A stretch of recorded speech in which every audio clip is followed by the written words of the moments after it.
All right, welcome everybody. I am Michael Tomano, and this is How to Be a Superhero, the show. And I'm also author of How to Be a Superhero, the book. And today I'm honored to have Brittney Yigla, and she is a great human being, and I'm very excited to know her. And she's a very special guest to me because she actually helped me with the book, and so we'll get into that a little bit later. But Brittney, would you like to introduce yourself and tell us what you do? Sure. So I'm Brittney Yegla. I met Mike while I was living in Florida. I was doing my postdoc there at the University of Florida. And now I'm currently up in Maryland, actually working as a senior scientist at a mid-sized pharmaceutical company. So pretty much I focus on, kind of generating or testing and evaluating different compounds and seeing if we can use them for central nervous system disorders. So things like ADHD or epilepsy and those types of things, and seeing if we can help people with some of the compounds that we're making. Wow. So that's really superhero material right there, like helping people with issues like that. Yeah.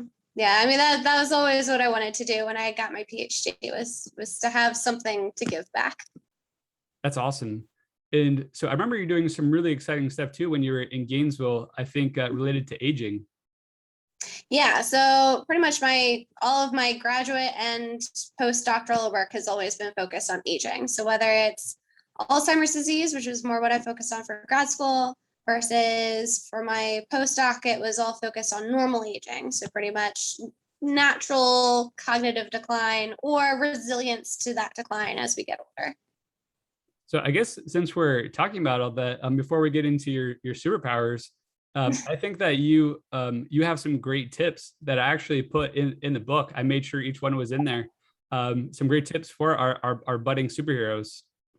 Yes. Yeah. So I mean there are five kind of core features that I've learned from the aging research side of things that can easily be applied to anybody at any age, really. So the kind of five main things are: one, to stay physically active. Our body is what gets us from point A to point B, and it's kind of important to keep that running in a healthy, happy way.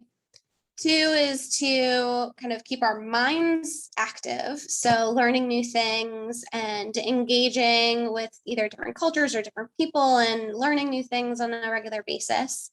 The third, let's see if I can remember them all, is diet. So kind of going back to like keeping your body in a healthy, happy state. It gives us the energy that we need to kind of get through our day, but also feel great in the process. And then let's see, getting really good sleep is really important, because if that's happening, then you'll feel much better the next morning and have all the energy that you need. And then also helps with memory at the end of the day as well. And then the last would be social. So being socially involved, socially engaged, making new friends and people. I mean, we're social creatures, so it kind of is a positive feedback every time that we're meeting some great people and making those connections. So those are always the top five that I hear about that are so good for older individuals. And I'm like, well, this is something that we all need. This is what we need throughout our lives. Yeah, I remember when you were telling me about how social was actually one of the most important things to help with Alzheimer's. I thought that was a pretty big deal. Yeah, so unfortunately, social isolation tends to occur more as people get older. I mean, families either move away or friends may pass away, or your older family also passes away. And so at that point, you really need to focus on, making new friends. It might feel hard or difficult at that age. You feel like you're starting over to a certain extent. But I mean, social interactions are just so crucial to keeping not only like a happy mood, but also for your mind to work very well. I mean, it's been associated that the fewer kind of friends or the fewer number of connections that you have, usually the faster the cognitive decline as you get older. And so, I mean, I feel like this is really key for this past year, because there were so many older individuals who are cut off from family, and hearing of friends, grandparents say you see rapid declines when that happens. It's so heartbreaking to hear. But yes, I mean, social interactions are key. They are crucial, and you don't realize it until it's not there, I guess. So I just realized too that kind of really speaks to the point of one of the major messages of my book is the importance of going out and saying hi to people. Yes, most definitely. I hear of like centenarians, so individuals who live to their 100 or more. They tend to be super outgoing, always making new friends, no matter what age they are, because they live like they're young, I would say. And in that way, I feel like we can all learn something from them. Awesome. That's so important and something that I honestly need to work on a bit myself. I think social people I know. well, I think honestly, like especially with COVID and like the social isolation, I think I mean, I don't know if it's for other people, like if it's with other people as well, but I feel like that I've lost a bit of that social muscle and almost kind of like that drive to go out, because well, it's also a lot easier to go out and do stuff because we could go to all these different activities, and now it's a lot tougher with just like all the isolation and everything. But yeah, it definitely requires extra effort to make it happen now. Absolutely. Yeah. So like you said, I mean, I like the metaphor of calling it a muscle. It's like you need to train it sometimes. You need to practice it to make it easier. Because I mean, I was always kind of, I'd say, an extroverted introvert. So like to me, it takes extra effort sometimes to kind of take those steps. And then once you start doing it, you realize just how much you love it. I find that so interesting that you say that, because I wouldn't have thought that you were introverted, but then you said that I'm one of the most social people that you know, and I'm an introvert. So I guess like I'm a bit of an extroverted introvert as well. So it's kind of interesting that we both have that in common. Because for me, I really have to kind of like put myself out there. It's really easy for me to just kind of keep to myself and just stay inside. But like when I bust out and get socializing, then I just have a great time, and I do pick up energy. Exactly. Yeah. It's all about what gives you energy. And so I feel like a healthy balance is always good. A little bit of you time, a little bit of everybody time. Absolutely. I think in general, balance seems to be such a recurring theme. Yeah. It's one of the hardest things to do, but yes, very necessary. So I do have one more thing on the list. Sure. And so it was challenge in parentheses low. I think that was. I feel like that applies for all of them though. So I mean, our body and our mind respond to challenges. I mean, low level challenges. Yeah, if you have too much, say like too much stress, that can become overwhelming. But say a low level, I mean, when you exercise on a regular basis, you're actually stressing out your muscles. Right. That stress is what then leads to like increase in muscle size and increase in muscle number. Straining your brain or your challenging your mind can also lead to growth in terms of the number of cells you have, or the different connections that you make can be adjusted and altered. Challenging ourselves in various ways will always, in my opinion, leads to growth, whether it's a personal growth or physical growth. Yeah, I definitely think that a certain level of low level, but kind of pushing the boundary to a certain extent of a challenge is really quite important for us to kind of grow as people. Right. I think, just like what you're talking about is, really, of course, like the concept of flow, where you have, like not too much challenge and not too little challenge, but just the right amount so that you can rise and keep meeting the challenge as the challenge increases. Right. It doesn't discourage you. It actually kind of gets you excited. Yeah, absolutely. Because then too, if you don't have any challenge, then you get bored. Right. Yeah. You can easily become complacent. I feel like a certain level of challenge is definitely important. It's just, I feel like to each person, you need to find what challenges you in a way that you like. I mean, school doesn't always challenge everybody the same way. sports doesn't always challenge people the same way. You kind of have to find your niche. Yeah, like the niche within like each of those ideas too, because you can have like, you know, the exercise niche, the learning niche, Mhm. you know, and I think that's so important. Yeah, most definitely. I feel like finding your challenge is kind of part of what helps you figure out what you want to do with your life. What challenge do you like the most? What hobbies do you like? What career might you want to go for? Absolutely. And if you're not feeling challenged, then it might be time for something new. Yep. Yeah, most definitely. Awesome. Well, thank you so much. I think that list is so helpful and is so informative. And I think you told me about all that. Was that might have been, I think you touched on it the first time that we met. I think And so. and then I think we actually met up so that we could talk more in depth about it. And I think it was me, you, and Kayla or something Mhm. met up. And so um I guess so. I want to say, like, along with that, you know, one of your, we'll go right into your superpowers.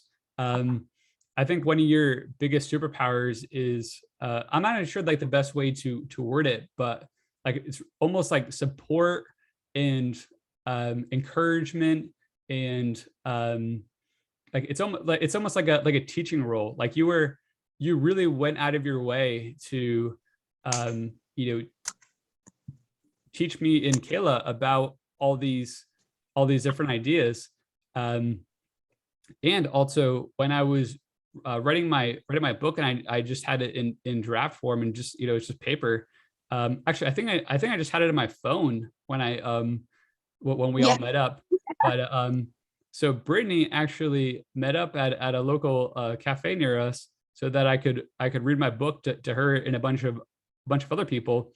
And I thought that she lived right around the corner, and it turns out that she actually lived across town. So she came all the way across town, which is something that I personally dread like the plague. You know, it takes a lot for me to get motivated to drive through Gainesville traffic through the middle of town. Um, so the fact that you did that for me, you know, and I think we spent like 4 hours going over and just like picking it apart. Um, Yeah. It was pretty thorough, but it was actually a lot of fun to kind of discuss every possible facet and like how best to go about it. Yeah. and I mean, for me, it was so appreciated.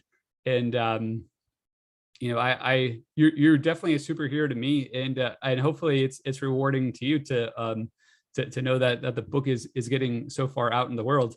And I Yeah. just realized I don't think I shared with you that Guardian Ad Litem is actually using it now for their training, and I have a whole bunch of copies that just got printed up last week that are going to the Children's Hospital. That's wonderful. That's awesome. Could you imagine that this is how it was all going to go when you made it? Um, it's, you know, I really didn't have any expectations. Like I just felt like it had to be done. And well, it's interesting in a way too, because I wasn't actually planning on selling a ton of copies of it. Like when I wrote it, the main idea was so Yeah. that I could go to different schools and teach what I wanted to teach in the schools, and you know, then and use the book as the entry. And then you know, COVID hit, and that plan um you know, didn't exactly work out. I did actually get to visit some schools before COVID hit, and it was one of the most fun experiences that I've ever had. Like those kids just ate it up, and it was great. But then I started re-promoting the book, and it's just really taken off. So it's really reached a lot of directions that I wouldn't have imagined. But the Children's Hospital is actually trying to get into for probably over 10 years. Like first my you know, game software that I had for kids. Um, Mhm. I was like, oh, you know, book that should be way easier to get in. And you know, still like, you know, what, like 2 years now or something. Um, Yeah. but the But important it's thing, happened. yeah, it happened. And that's the important thing, is just the dedication to it. Right. Yeah, it's like you clearly had a goal one way or another. You're going to do Just it. doing it, just making it happen. Um, Yes. so yeah, so thank you so much for your part and all that. I mean, you're very welcome. I mean, it's For me, it was kind of when we first like started talking about it, you're like, all right, so what can we learn from all of this? And I'm like, okay, well, I guess I need to come up with like a solid list to think like, how do I explain this in like the easiest way possible? I mean, I would agree kind of with that superpower because that's how I've always kind of felt like I always want to help people with whatever it is that they have going on, whether it's either a career-based goal or something small, like just hiking up a mountain and like they're struggling a bit. It's like, okay, I want to like root you on. I want to like help out as much as I can. So I'm happy that it worked out that like I was able to kind of assist in some way for your own book. And I mean, I feel like if I have any kind of knowledge that I can share, then it's kind of my duty to share it.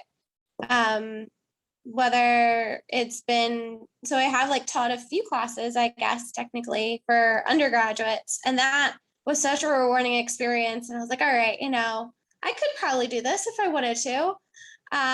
But the research has always been my main focus. And that's why I kind of got like drawn to that side more so than the teaching. But it definitely, the helping side definitely comes out more than anything, where it's like, oh, you need like an extra hand? Yes, I'd be happy to help. Like, sure, I'm really busy, but like, it feels so much more rewarding to know that I've done something or contributed in some way to someone else's plan. And helping them kind of reach their dreams. Cause I mean, this, to me, being connected to other people and helping in that way is what makes all of this worth it. And so for me, it's always been very satisfying and very, very fulfilling. Wow. That was beautiful. Well, and I really think that's, what a superhero is. And, my definition, as you probably remember for the book, is that a hero helps people and a superhero helps a lot of people. And so you're definitely a superhero because you've definitely helped a lot of people. And I'd actually forgotten that too, about how busy you were, because now I'm remembering you had like all this like lab stuff that you had to do like in the morning, and Yeah. and you're like trying to scramble to make it. Um, so I mean, it's the fact that you're willing to go so far out of your way to help people, um, you know, and especially that you went out of your way to help me. It was really a big deal to me that it is not forgotten. I mean, I was actually just really happy to be included in the process when you talked about it. You're like, all right, well, like since we like had these discussions, like I want you to be there. I'm like, okay, yay. Because I really wanted to see like how far you would come with the book, because you had talked so much about like, oh, you're making such big progress and like things are moving along, and like you're gonna get an artist for X, Y, and Z. And I was like, oh, like it's finally happening. Like it's not just a discussion that we were having. It's actually like coming to fruition. It was becoming something tangible that other people could actually share and enjoy. So I was just happy to be included in that process. Well, I was very happy to have you included in the process, and yeah, because I remember that like it was like key to me that you were able to make it to that, because I think I was going to like reschedule stuff like if you couldn't make it. Well, fortunately, it happened. Yeah. So that it sounds kind of almost like funny to me too to hear it from your perspective, because I'm sure like at first too you're probably like, okay, well he's just working on something, like maybe he doesn't really have a whole lot, we'll see if he actually has anything. Because I don't know about you, but like a lot of times like when I hear people like talking about, oh, like I'm gonna do this, I'm gonna do that, like it's gonna be great, they don't end up really having anything. But I You I never know. You never know until yeah. you're like, all right, let's just try. But for you Yeah, guys, I had like what, it like was pretty much like all set. 4 or 5 hours worth of like Yeah. stuff to go through. It was so fun though. It was such a treat. Yeah. Yeah, it definitely was a good time. Yeah, I wasn't necessarily expecting it to be 4 hours, but it just like kind of happened. And it was like, okay, yeah, like on to the next chapter. And like, oh, we have all these ideas. And it was just like a natural bouncing Yeah. of thoughts and concepts. So it was a lot of fun. It was amazing because yeah, it definitely didn't seem like 4 hours. Yeah. Well, thank you again. I appreciate it. I appreciate you. I definitely think that's a fantastic superpower and a fantastic example of being a superhero. Thanks. At its core, and so I want to touch on along with that. I want to touch on another superpower that I think is related. And so I remember when I first met you, and it was at I think it was Anastasia State Park. Um, Oh. yeah, when a whole bunch of us went out to the beach there, and Mm-hmm. I just really remember how warm and inviting you were. Like it was almost like you and I had like known each other for a really long time. Like it was like you're very, very inviting. And like I thought that was like a really fun and neat aspect of you. Yeah. I mean, it's like I said, I just like to like meet new people. I like to get to know them. I feel like that's actually a part of the reason why my background started in psychology. I was just like, I really want to just understand other people and get to know them in a way that helps me like see their perspectives and like dive into their life. I'm not huge into say like small talk. I'm just like, okay, let's know each other. Like let's actually Yeah. like get to have a real conversation. Let's dive right in. Yeah, that's probably why we got along so well too, because I think we just dove like straight into the deep like psychology stuff, and I was just like let's do it. Like I'm interested. Yeah. That Yeah. was I so mean, cool. I feel like that's just my natural reaction. I was just like, okay, but like what makes you you? Yeah, well, I really like that. And so I've been thinking a lot about too, like the concept of like treating everybody the same. Mm, And I would, and which, also hopefully means that with respect. And so yeah. so I really think that you have that nailed down pretty packed. And yeah, it's always been such a pleasure to, hang out with you, all the different times that we've hung out. Yeah.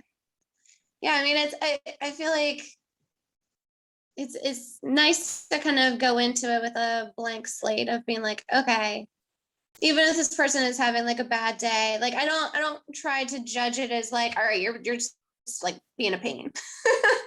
But like, okay, maybe they're just having a hard time and like there's other things going on. And give people the benefit of the doubt, because usually we don't realize just how much is going on for other people.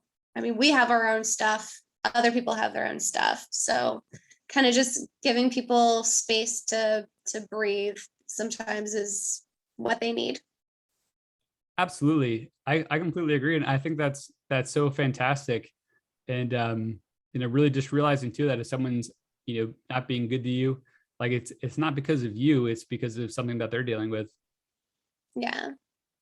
Yeah. I mean, it's like if this is out of the blue or if this is like atypical for that person, like, all right, it's probably not it's not something you said or like, ask immediately, but like generally speaking, it's usually there's other stuff. Yeah. It's easy to overreact when there's so much on our plate sometimes. Absolutely. I agree. I think that's such a wonderful message.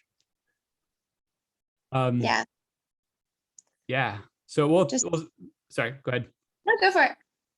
Oh, I was just gonna say, like, I really appreciate that you recognize all that and that you're able to, be such a light to other people.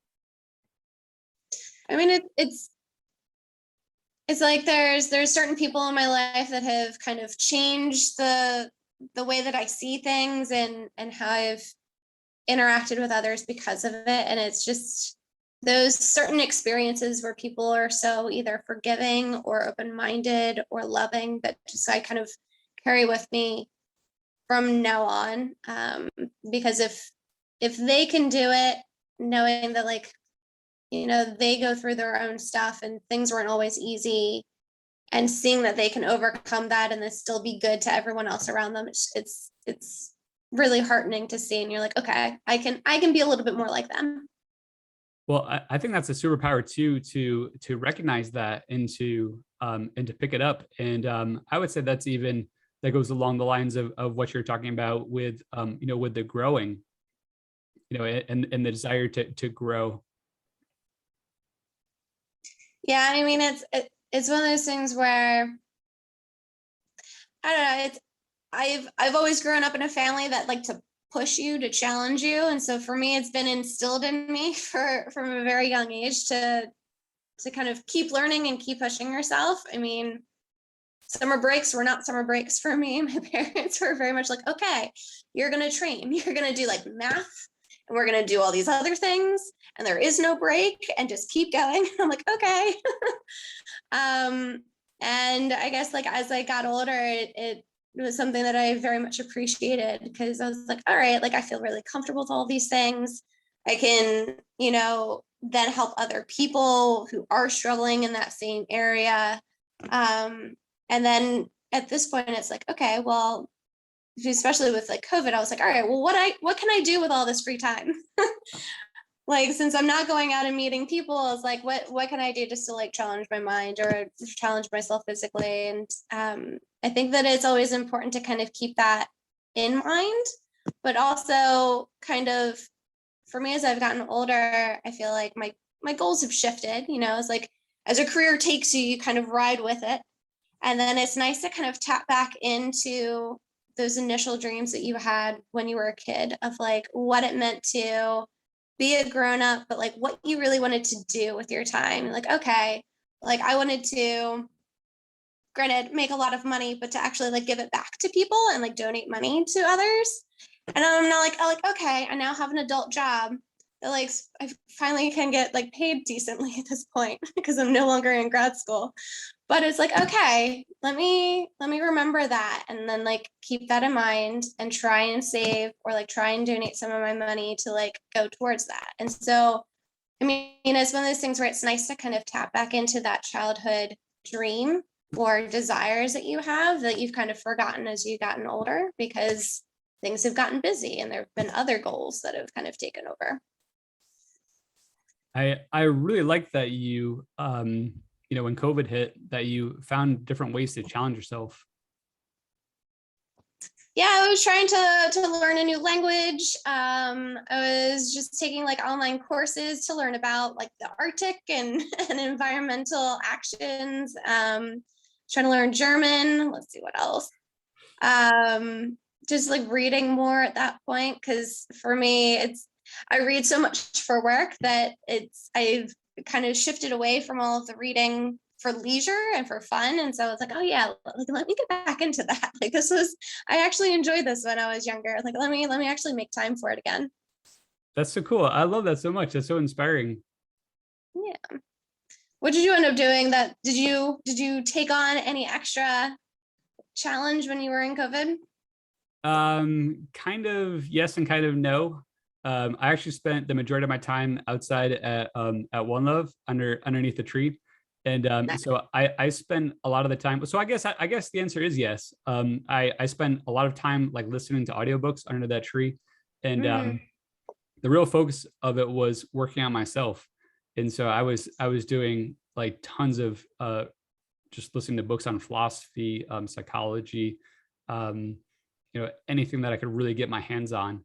And so yeah, it was, so I mean, I had a lot of fun just hanging out underneath the tree, but it was also a lot of absorbing knowledge. And it was really cool too, like when I started to see similarities between like all these like different concepts and ideas that were like really like separated, like in history, like like even like Buddhism, and then like ancient Roman philosophy and Greek philosophy, and where everything was like kind of meeting at a head. And I was like, wow, like there's really some like major commonalities, and even just like with modern psychology too.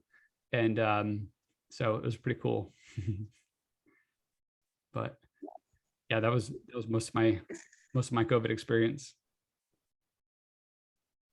I mean, I feel like that's really beneficial, because a lot of I mean, sometimes it's good to put like a pause on the activity of regular life so that we can actually like reflect and kind of practice some introspection, because I feel like it's easy to kind of get caught up in the busyness of our lives, and it can teach us a lot about ourselves, as well as how we see other people in our friendships and relationships, to kind of go through that practice.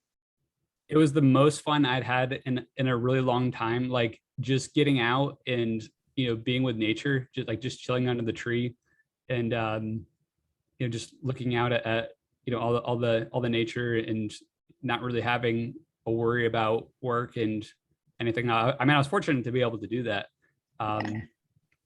But yeah, and it's honestly something that I think that I need to go back to, like because it's, for me, it's like so easy to like just cram myself behind the computer and not get out into the world. Yeah. No, I mean, that makes sense. I feel like I've kind of had the same thing where it's like you need to set time for yourself to have that, because I mean, now that I've moved up to Maryland, it's like, okay, I need to, make a place for myself, make new friends, get myself integrated into a community, and like do all of these things. And I'm like, oh, right. Yeah, no, I need like to take a breather sometimes. I need to just let me just like walk in the woods and, just chill out.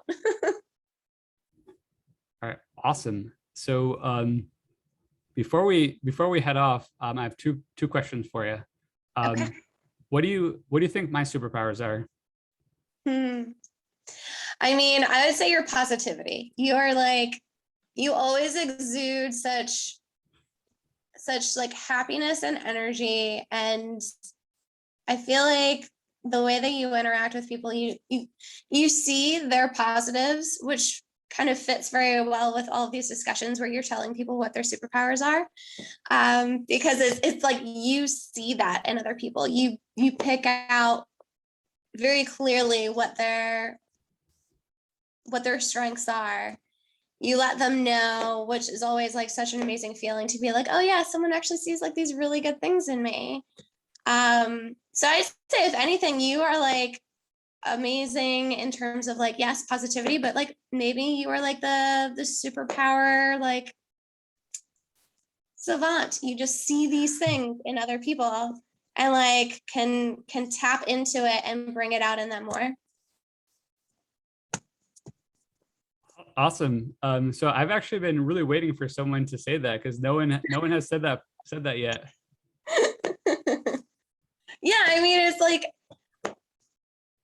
it's like you're the superpower skill like teacher or trainer. Like you want to help people kind of hone their skills, but like I feel like out of all of the people that you talk to, you always kind of like, you already naturally tap into it without like, I mean, before you even had the book. So it fits really well, I think. Well, thank you so much. Yeah, you're welcome. And so do you have any final tips that you would like to give to the audience? Oh, tips. I'd say be true to yourself and yet still be open-minded. That would be my two things. Yeah, like be who you are. Don't ever kind of shield that or be like scared of it or ashamed of it. Like be who you are, love it, embrace it. And then, I mean, there will be people who have different feelings and thoughts and beliefs in you, and just, be open to getting to know them as they are. I love that. I think that's perfect. Thanks. It's what I try to live by. Well, I think you do a great job, and I know you're definitely an inspiration to me. I'm sure you're an inspiration to many other people. So thank you for what you do. You're welcome. I'm happy to help. Awesome. All right. Well, I want to say thank you again, Brittney, for coming on, and thank you, audience, for watching. I hope you all have a great day and a great every day, and take care. All right. Take care. Thank you so much, Mike. Thank you.